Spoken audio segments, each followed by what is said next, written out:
பாண்டியன் ஸ்டர் சீரியலில் டுடே எபிசோடில் நம்ம மெயினாக ஸ்டேஷனுக்கு வராங்க. வந்த உடனே பார்த்தீங்கன்னா, நீ யாரும்மா இங்கே வந்து கத்தி ஆர்ப்பாட்டம் போட்டுட்ருக்க அப்படின்னு சொல்லிட்டு கேட்கவும், நானும் இந்த வீட்டோட மருமக தான் அப்படின்ற மாதிரி சொல்லிடுறாங்க.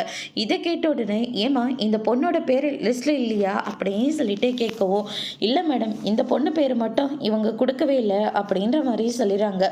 அதுக்கடுத்து தான் வந்து பார்த்தீங்கன்னா, அவங்க கொடுக்க மாட்டாங்க மேடம். ஏன்னா அவங்கள பற்றின ஒரு விஷயம் எனக்கு தெரியும். இதுக்கு மேலேயும் என் குடும்பத்தை விட்டுட்டு அந்த குடும்பத்தை காப்பாற்றணுன்ற எண்ணம் எனக்கு கிடையாது அப்படின்ற மாதிரி சொல்லிடுறாங்க. என்னம்மா சொல்லிக்கிட்டு இருக்க?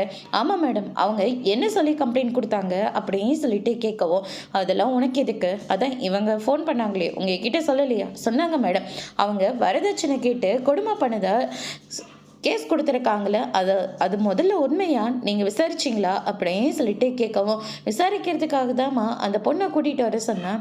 ஏதோ சாப்பிடாம மயக்கம் போட்டு விழுந்ததா சொல்லிக்கிட்டு இருக்காங்க.